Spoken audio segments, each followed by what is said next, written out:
And Lyle, you want to hold the button until you see green? Sorry? Hold the button until you see a green dot. Okay, yep.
Stand too close to the speaker. Like it's a reverb, so yes, almost. Don't worry, I'll yeah. Thank you. Last time I know, because I wasn't thinking, so thank you.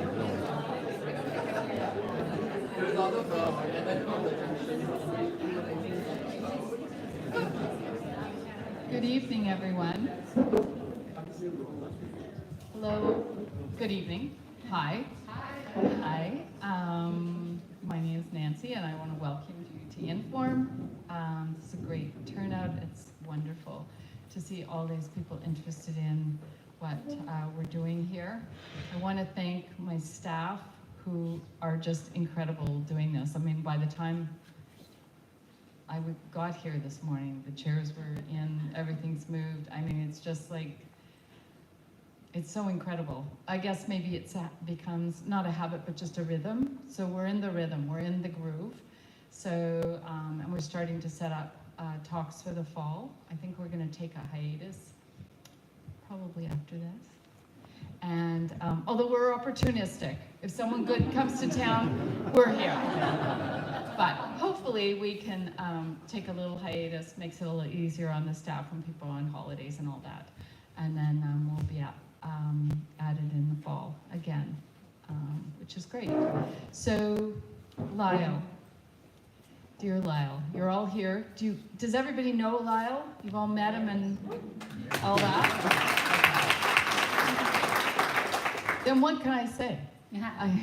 What can I say? The first window Lyle did with us was 2019. He did the windows, and he built the sculptures in the window. And it was an amazing week. I don't think I did any work. I think I just hung out in the window.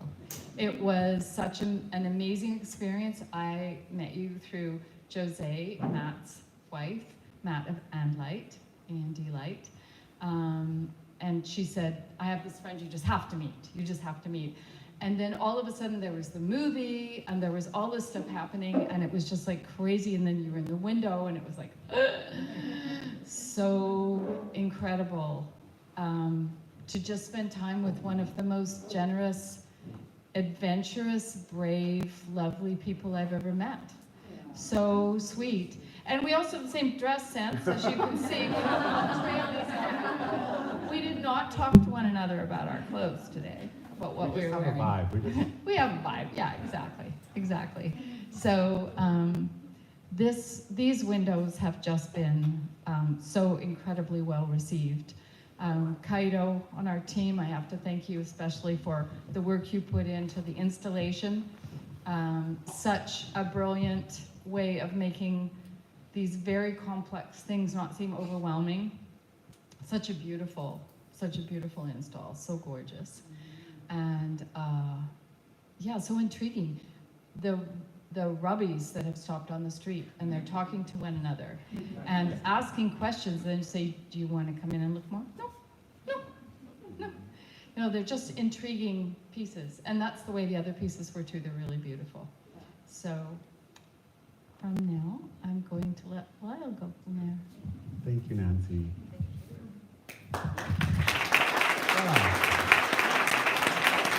I do have to say, Nancy has this way of like instantly making me feel very like,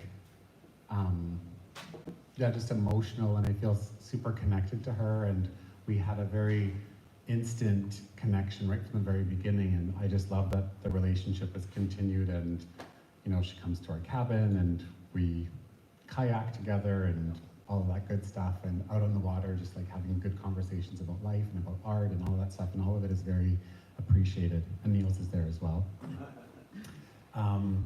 So you know, I was thinking a little bit about what I wanted to share with you today, because I thought to myself, some of the people that have come here probably have come to other talks, and I didn't want to be that person that they're like, oh, he said that last time, we've heard this a million times. You know, I was like, can you give us something new? So I was really trying to think about that. But after having a conversation with Nancy as well, she said, you know, make sure that we talk about just the touchstone pieces of what I do. So for those of you that don't know what I do, I'm a mixed media artist, and I work solely with found objects and recycled garbage, 100%. People now from all over the world send me their garbage. I use the word garbage, but it's no longer garbage to me. They are these beautiful little treasures that have been collected literally from all over. I'll get a care package. I should actually back up just for a second, because people are saying, well, how do they get your address then, Lyle? So there's a conversation about how they get the address first. So I kind of do a little bit of a testing with what kind of messages they're sending to me, what is the verbiage, and I feel it out. Does this feel safe? Do I feel safe with giving this person my address? And if it feels right, and I'm based completely on instinct, then I'm like, okay, yeah, this is my studio address, and then the boxes come in, and with beautiful little love notes in them saying, you know, we love what you're doing, we want to be part of the work, and I love that the work now has created a whole community, and that was never the original intention when I started, but I love that it's created this whole dialogue, this coming together of creative minds, and I also love that it's teaching people how to re-examine the everyday of life and after you've used that stick of deodorant, rather than throwing it out, that is a potential object for art. And the color and the design of that deodorant container, someone put thought into it, and it is a design object. And so even though we discard it because it only cost $7,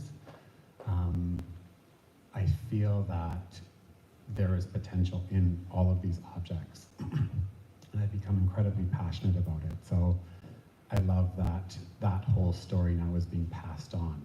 And when people get a message, for instance, from a parent that will say, you know, we've purchased your book and we now use it as a learning tool with our children to have conversations about a lot of things. Conversations, again, that I never would have, that wasn't the mission on having those conversations, but I love that those conversations about gender, about sexuality, about our environment, about the way we view the world, all of these things can be spoke through art. And so I love that is taking place. Yeah. I also love the selection of waters here. I should probably also just so you have something to look at as well. Yeah, so what I was going to say was that in this conversation, in this time together, I would really encourage you all, if you have questions that come up, I know that there's time spent at the end of the time, but if there's something that's really pressing on you that you need to ask, don't feel that you can't ask. I was telling someone upstairs earlier, I said my life is very much an open book, so you can ask whatever you want, and I will share that with you. But yeah, so the conversations, because I just, I'll talk a little bit more about that at the end of the presentation about the collaboration that came out with Ballet BC. But a lot of conversations came up about that because they knew what I typically do. I create these self-portraits. I'm always the canvas. I do my own makeup. I create the sculptures. I photograph myself. So it's very much a true self-portrait. So then they were like, well, how does that work with ballet? Which then also began the conversation about the types of collaborations that I choose to do. So in spending time in my studio over the last couple of weeks, and I've really been thinking about this talk this evening, and what I kept coming back to was, as an artist, once you establish that creative DNA and that creative language, for me, I feel that it can transcend all the different types of mediums. I could be doing this type of work or that type of work, but the DNA of who Lyle XOX is as an artist is always going to come through. So for instance, upstairs in the windows, about creating pieces of furniture, even though you probably shouldn't sit on any of them. I wouldn't trust their sound quality, their stability. But at the end of the day, my DNA is still as an artist through those objects. So even though it's not a self-portrait, it still is a piece of Lyle XOX. So in a way, upon reflection, those chairs, etc., are also self-portraits. They're just another portion of me that's been put out into that world. So I love being able to kind of sit and contemplate these things about why I do what I do and what makes sense. And collaborations are always incredibly important to ask yourself, why am I doing this collaboration? What makes sense here? What am I getting out of this? What do I want to say from this time of being together with this company or that company? I've done a lot of collaborations with luxury fashion houses. I think some of you might have seen there's like a quick little video of the Margiela collection collaboration that I did a few years back. But that was like probably the fourth in this series of collaborations. First it started with Gucci, and then it was Moschino and Victor and Ralph at Margiela, Comme des Garçons, Gentle Monster. So I find all of this connection, I find interesting that these luxury fashion houses are reaching out to an artist who only works with garbage. So I'm like, okay, so I know that those pants are $1,000, and you want to work with me who's going to attach a tuna can to my cheek, you know, so. But I love that juxtaposition, and I love also that conversation. And I also love that those designers are seeing it in that way, and they want their own story told through my lens. So I really do enjoy that a lot. Lyle? Yes, Nancy. Can you talk about, it's not just the self-portrait that way, you do the verbiage with them, which... Nancy oh likes my me to God. talk about the stories, yeah. I love the stories. Don't you guys love the stories? Christine's asking what comes first. So it's always the work. The work starts with the sculptures. I'll sit with the pieces in the studio for quite a while. I like to work very sporadically. Sometimes I feel like a squirrel getting ready for the winter. Like it's very frenetic. Is that the right word? It's all over the place. I always feel if someone was filming me during that time, it would look quite insane. But it's all very instinctual. So I'm working on this piece, let's say, taking apart a basketball, and then I might have this other thought that comes into my mind. And so for me now, what I've realized as an artist, that to capture the essence of the most authentic quality of the work is to really act on it in that moment, rather than putting it off, because it's not going to connect with you in the same way a week later. You won't remember it in the same way that you do in that moment. So I'm always like, put it down, and even if it feels weird, to go and pick something else up in that moment and just do what is instinctual. So anyways, that's how, this is a very long answer to the question. I'll get to the answer. So it always begins with the sculptures, and then there's this process of like living with them in the studio, and then when I shoot them, you know, it's a very long, long day. But then after the shooting is done, I will walk home, I will greet my partner, and then I will go directly to the shower, and I will just sit in the shower. And I think it might be something about being a Pisces, perhaps, I don't know. But I love being in the shower. It's a very crying game, like, you know, sitting in the shower, letting it run. And so that moment of just being in the shower, again, I just let my mind completely wander, and I kind of sit with that moment, and all of a sudden, like a name or a hobby or a career path will kind of pop into my head. And so then as it's coming to my head, then I'll jump out of the shower and I will grab a pen, and then I will just start frantically writing down, like, it's very word vomit, basically. And then, by then I'm starving, so then I'll have dinner with Richard, and then the next day I'll kind of come back to those notes, and then I'll spend time on those notes, and spend time with a word or a name or whatever, and then something will kind of start to happen. And then by the end of it, when I find myself laughing, when I feel, if I'm laughing, someone else out in the world has also got to find this funny. So then that's how that happens. So, but for me, when someone was asking about the stories, and I was trying to describe it, if I were to take the image after it's done and put it into a sponge and wring out the sponge, what would come out of the sponge would be the story. So it's not a direct, like, this is what I'm talking about. It's more about like an essence that's been kind of, it'll drip out. So maybe like a couple pieces will be directly related, but then the rest of it is so not, because it's all the contents of the sponge. Does that make sense? Really? Does it?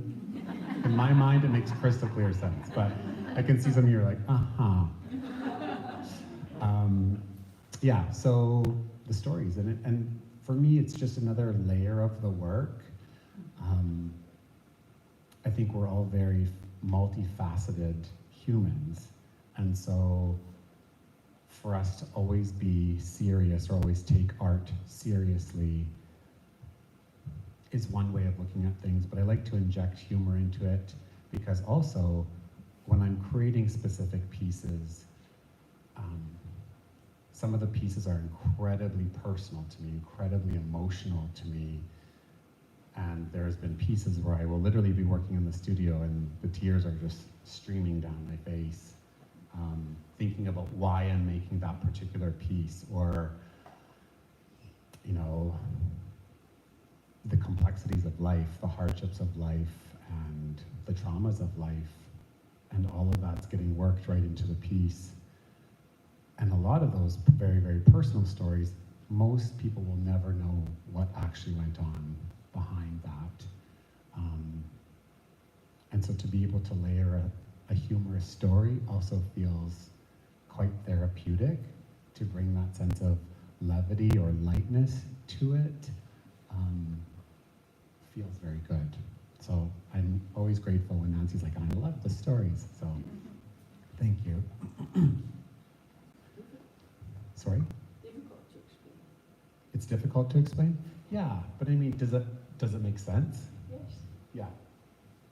Well, Thank you. Should probably click. And then there again, also if you have questions about any specific images, you can always ask. These ones I selected because there again, what we were speaking of before about doing collaborations with luxury fashion houses. This was a reach out from Comme des Garçons when they were reintroducing their fragrance line called Man. And they commissioned 5 pieces.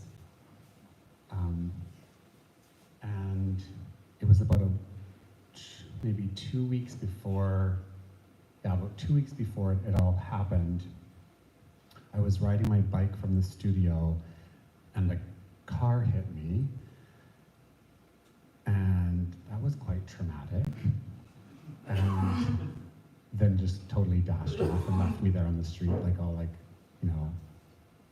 Anyways, so I was like, how am I going to do this work for Comme des Garçons with a cast, not a cast, a sling on my arm. So down below, there's like a whole process of my hand just kind of like limply lying there. I digress. So yeah, 2 of these images, they basically, the note was, we need 2 of the 5 to have specific pieces of the actual fragrance or fragrance bottle in them, and the rest of it is completely up to you.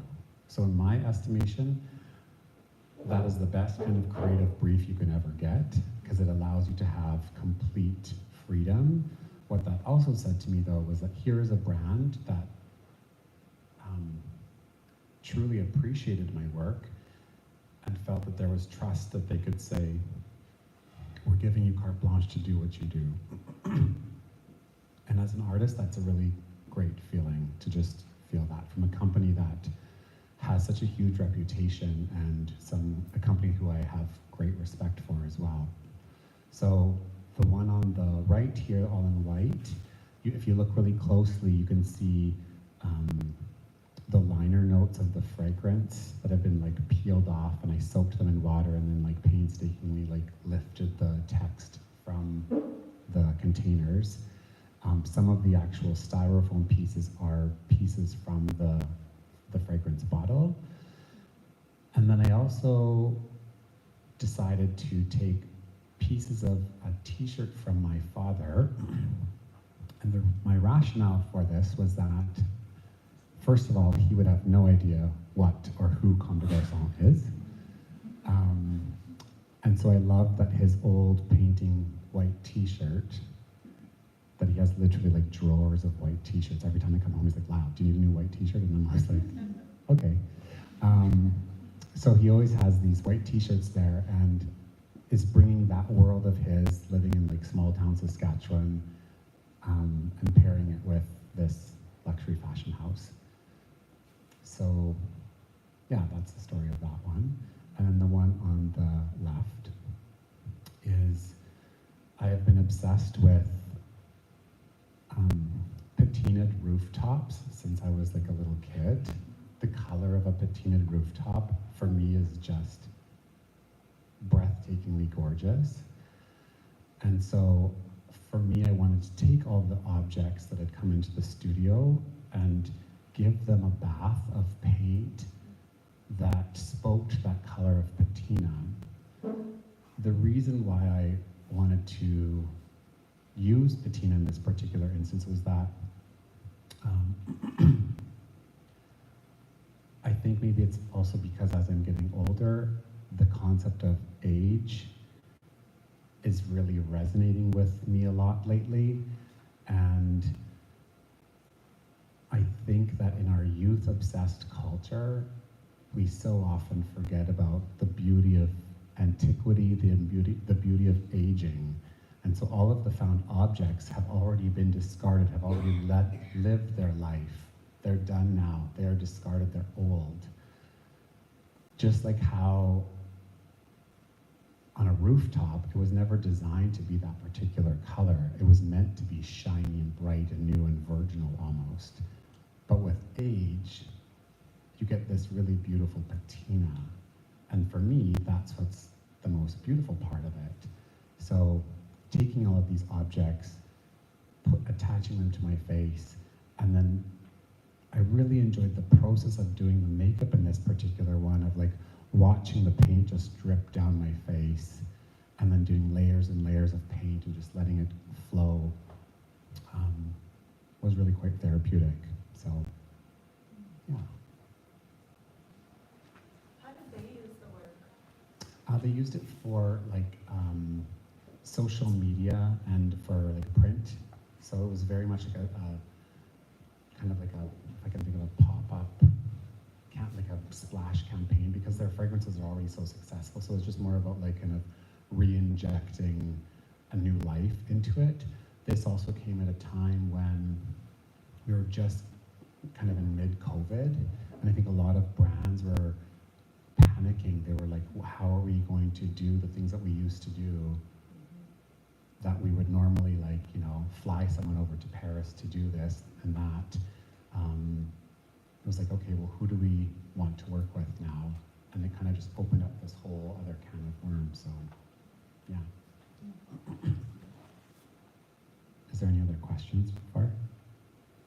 When you're approached by fashion houses like that, do you tend to already be familiar with the team behind the brand, or is it an individual that approaches? So when it first happened, I thought I was being punked. I thought it was fake. I was like, yeah, you're from Gucci. And then madly was like, you know, looking through, figuring out this person's name, doing a quick Google search of like what is their career, and I'm like, oh, oops, yep, it's legit. Maybe I should respond to that. So yeah, a lot of the times I don't know the specific people. I mean, obviously you know who the creative directors are, but you don't know the actual team, right? But it's amazing that through social media, they now have access, and I have access, we all have access to everyone. So the gatekeepers become less and less, which I love. I now sometimes I'll look through my phone and I'll look at the different contacts, and I'm like, never in a million years would I have imagined to have that person's contact in my phone that now exists in there. But it's all thanks to social media, right? So, which makes the challenge, it's agencies. I had an agency represent me in Paris for a while, and it made it challenging because the people just wanted to come directly and speak to me. They didn't want to go through the agency. They're just like, let's just cut to the chase. Let's just talk with Lyle. And because I go through all of the direct messages, they like that. So, yeah. Does that answer your question? Do these have titles? Do they Yeah. have So these ones, because it was for Comme des Garçons, they have titles, but they don't have stories. Yeah, it felt for me. I didn't know why, but the stories didn't feel right. Or necessary, that's a better word. Thank you, Christine. Yeah, it didn't feel necessary, so I just I called them, there's like CDGX, LOX, 1, and up to 5, so anyways. So, yeah, the one on the left is the collaboration for Gentle Monster. They were doing a campaign called the Redefinition of Eyewear. And for those of you that don't know the brand, does everyone know Gentle Monster here? No? They are an eyewear company based in Korea, and they have stores all over the world, and their stores are breathtaking. Breathtaking. Every store has its own unique identity. They look more like art galleries as opposed to eyewear stores. They've completely changed the landscape of retail in a brick and mortar kind of situation. Huge robotic heads and horses with no heads, like it's just the most bizarre, and I just love every bit of it. So when they approached me, I was like, of course, yes, let's do this. And so you can kind of see a really, really old pair of glasses kind of sticking off of one side of my face. And the rest of it was pillaged from one of my favorite humans on the planet, who is kind of like a adoptive second mom. She lived down the road from us growing up in Saskatchewan. And we always called her Auntie Margaret, even though she wasn't family, but she's family. And she just always had the most random, like, plastic flowers and tchotchke and just all sorts of stuff all around. And it's the last time I was home, I said, Auntie Margaret, do you mind if I go through your home? And she was like, absolutely, sweetheart. You just take whatever you want. I'm like, okay, that's what I want. So I would just go through all the rooms and collect, and knowing that it would be used for that particular campaign for Gentle Monster. The piece on the right started off with the most hideous holiday bouquet I think I've ever seen. And a friend was like, you know, a client gave it to me. I know it's hideous, Lyle. And I'm like, yeah, well, we can agree that it's hideous. And she's like, but I thought maybe you could use it. And I was like, I think that I could use it, but it's gonna have to be very transformed.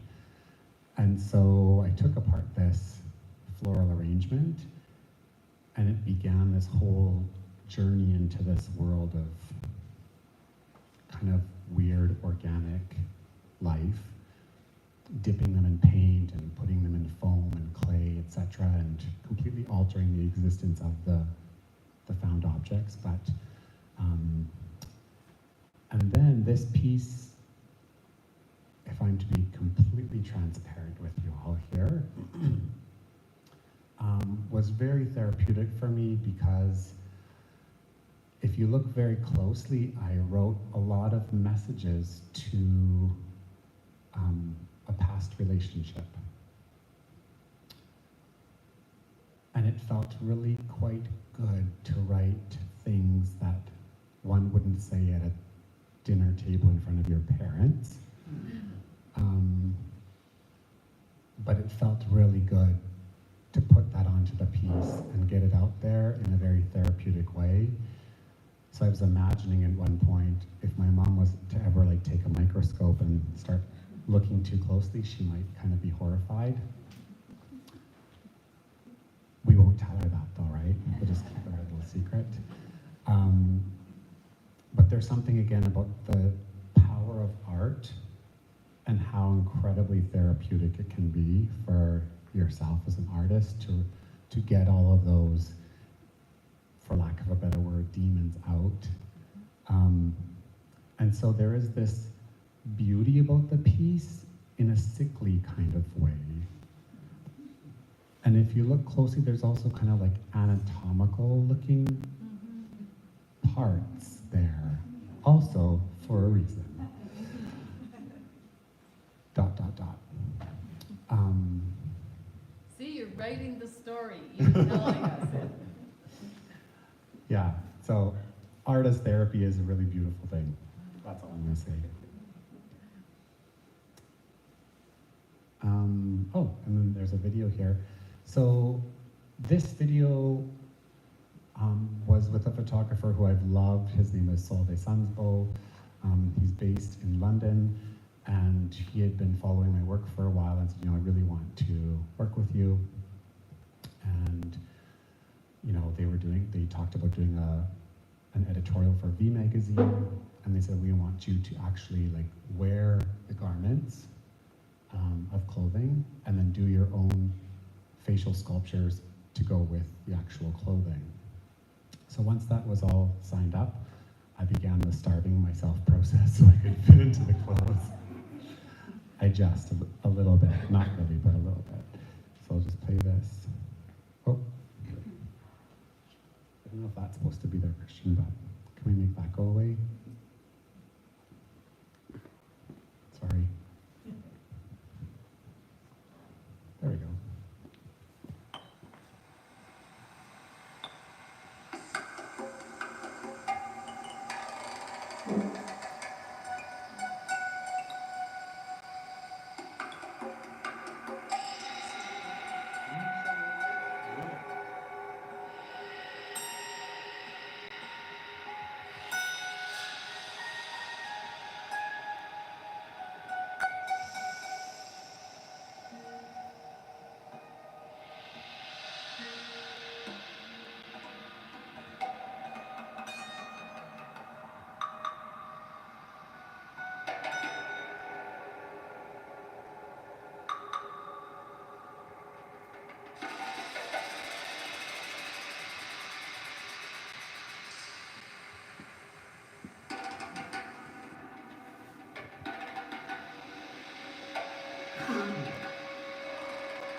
Thank you.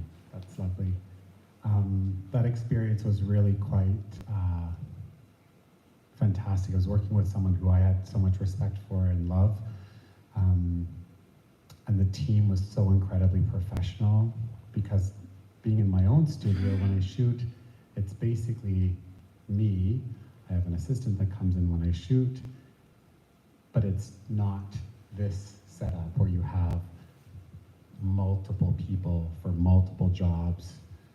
So they would he'd be stepping, and before he even stepped down, the assistant would have the wooden box under his feet, like at the split second, so he could continue shooting. It was like this choreographed dance. I was like in total awe.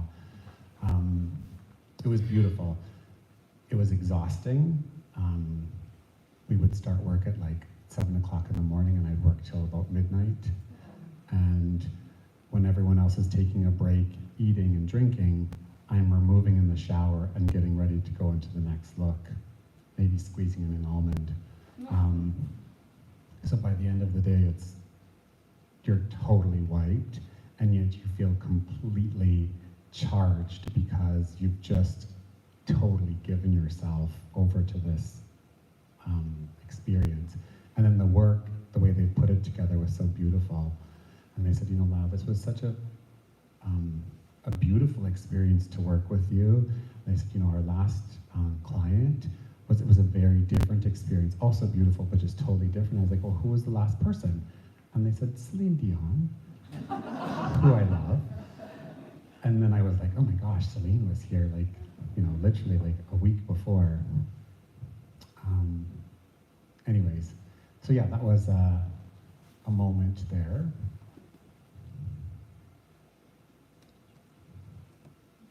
Oh, no, we don't want to see, oh, here we go. Yeah, some more work here.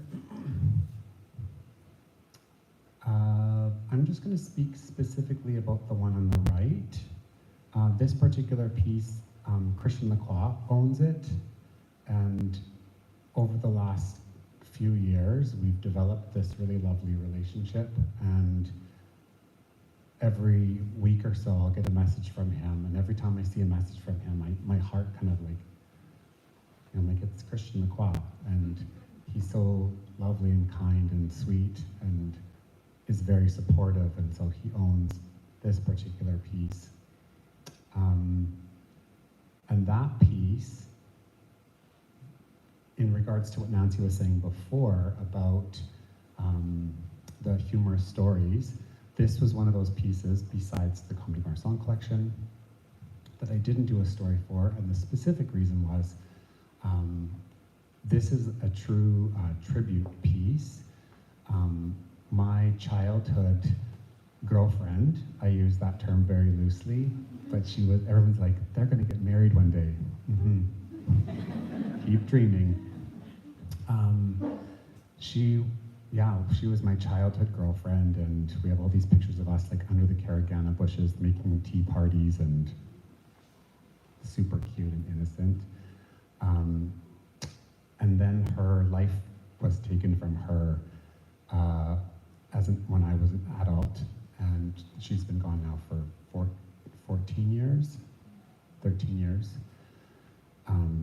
I'd never known anyone to be murdered before, and finding out that your childhood best friend had been murdered is traumatic.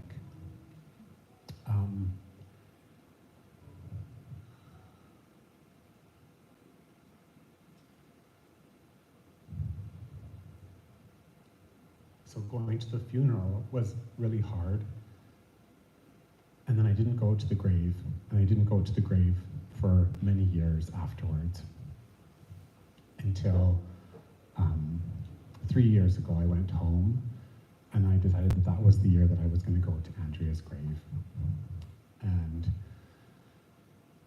my mom and my dad and my oldest sister came with me, and we went to the cemetery, and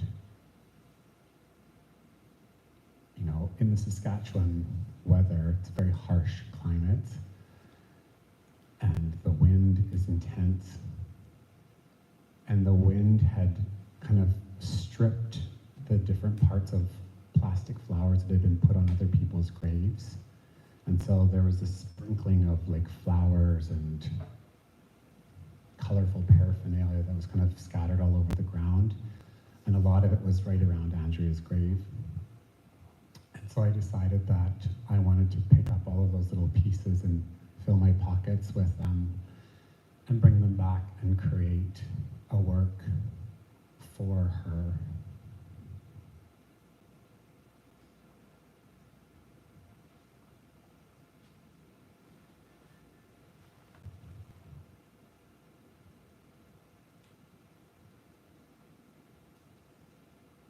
The thing is that when you see it on Instagram, for instance, you don't see any of that. I know what's gone into that piece, and now you all will know that. But there again, truly putting your soul into the work, there is something that's quite magical about what happens through that process of grieving and coming to terms with things, looking at life, the fragility of life, and appreciating it all. So,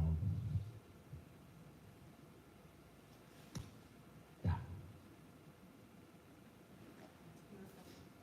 Thank you.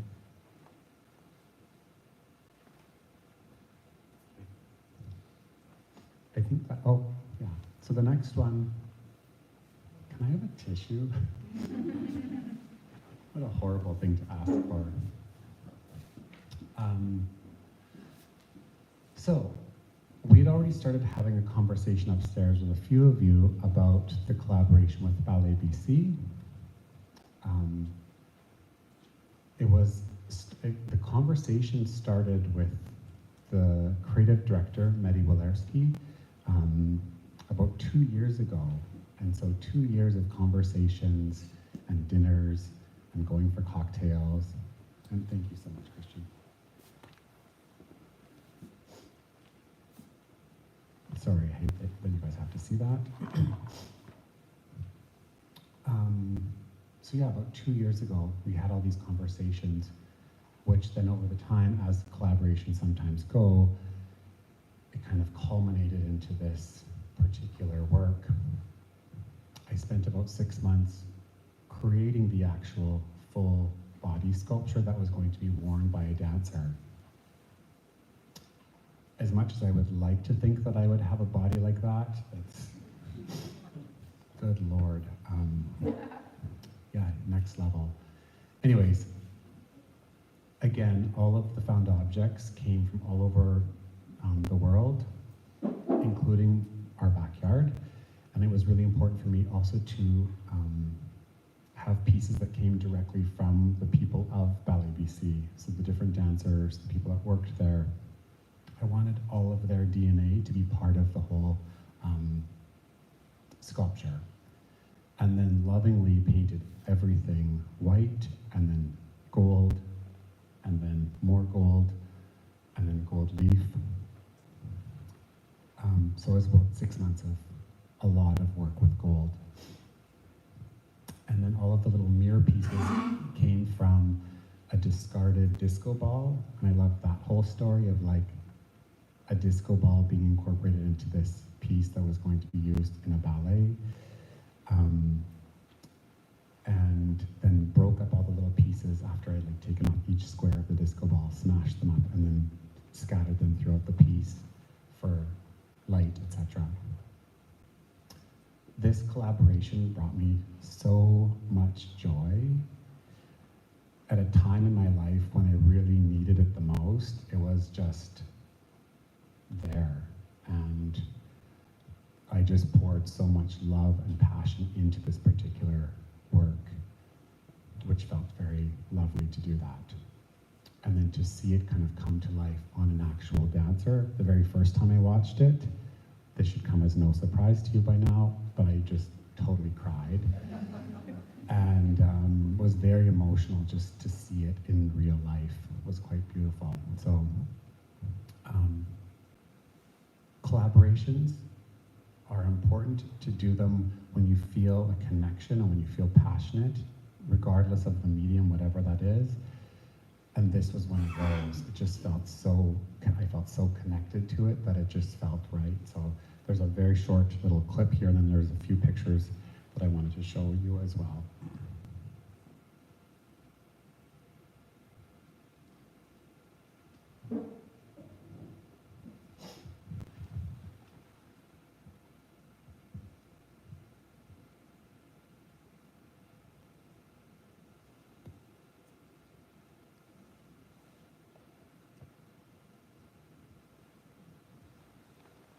You can't really see it in this particular lighting, but you get a general idea.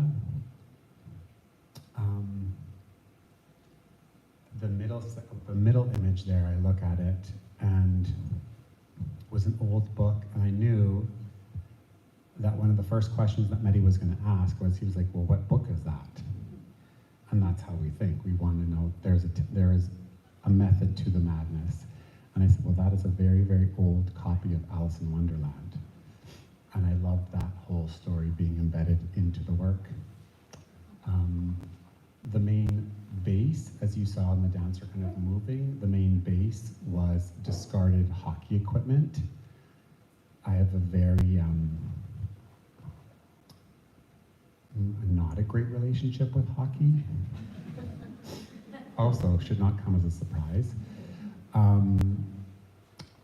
But it was important for me to use the hockey equipment, and I loved that juxtaposition of knowing that this hockey equipment that had been discarded was going to be on a stage at the Queen Elizabeth Theatre in a ballet performance. And it kind of felt a little bit like you know? I apologize to any hockey fans in the audience here too.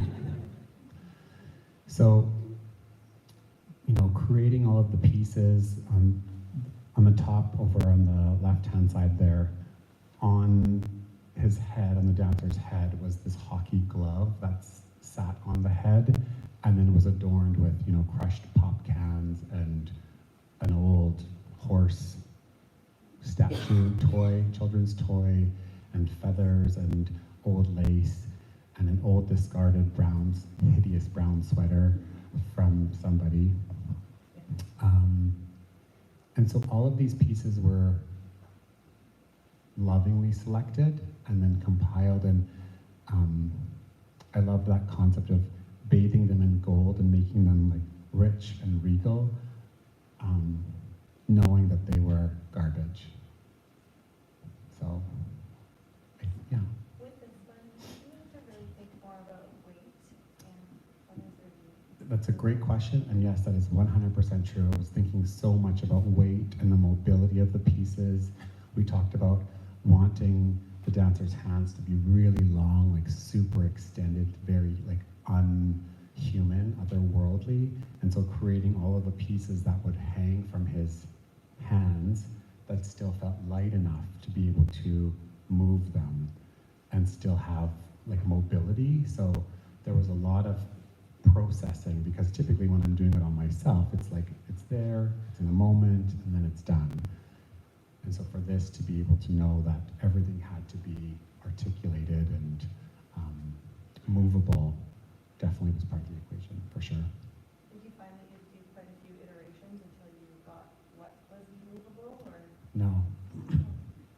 Spend a lot of time just sitting with it and just, what does this need? What is this going to be like? What feels light? And it's there again, I work very instinctively, very intuitively, and I feel now that once I've made the decision and something's getting attached, it's attached. It's not coming off, it's on. And if it doesn't feel right afterwards, then it will still stay on because that's part of the process, and then something else will get layered on over top of it. But everything is part of that whole journey to get from point A to point B, right? So it's just how I work. Did you have to layer anything during the run that needed to be augmented or added? No, it felt really, yeah, it just felt really good. So, it was for 3 nights, so they will own the rights of the show, I believe, for 2 years is the contract. And then after that, then, you know, like let's say if, you know, the Paris Opera wanted to, you know, purchase that particular piece, then a new contract would be established, and then that piece would get shipped and all of that. So, and it's created in a way that several different body types could actually fit into that piece, so it wasn't like snug on him in any way. It was with that knowledge that someone, perhaps another dancer, would use it at another time. So, yeah. I'm sorry, can you say that again? Were you ever shown the choreography for this piece? No. There was just a trust that was established, lots of conversation, and then, yeah, it was just kind of like, you just do your thing, Lyle, and yeah, that's how it happens. I feel like I've talked a lot, and I would love to hear you guys also speak.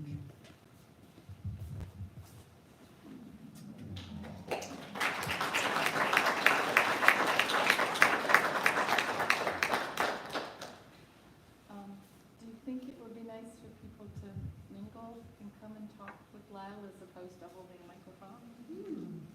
Okay, great, let's do it. Thank you.